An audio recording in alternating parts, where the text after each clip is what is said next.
Մի տղամարդ և իր 20-ամյա որդին նստեցին, գնացք և զբաղեցին իրենց տեղերը: Հենց գնացքը շարժվեց, տղան նայեց պատուհանից դուրս և բղավեց. «Պապ, նայիր, ինչ գեղեցիկ ծառեր են այնտեղ»: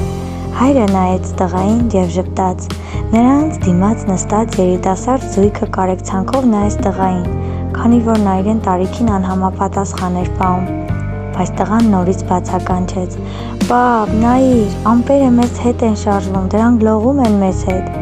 Երիտասարդ զույգն այլևս չդիմացավ և դիմեց տղայի հորը: «Դուք երևի պետք է ձեր որդուն լավ բժշկի մոտ տանեք, նա շատ տարօրինակ է պահում իրեն»: Տղամարդը ժպտաց և պատասխանեց. «Մենք արդեն այցելել ենք բժշկին, հենց նոր ենք վերադառնում հիվանդանոցից: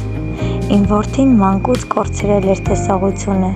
նրան նոր են վիրահատել և հիմա նոր կարողանում է տեսնել»: Դաս կյանքի համար: Կյանքը զարմանալի է և յուրաքանչյուր մարդ ունի իր պատմությունը: Ունե՞նք արդյոք մենք իրավունք դատելու կամ եզրակացություններ անելու՝ չիմանալով ուրիշների կյանքի մանրամասները: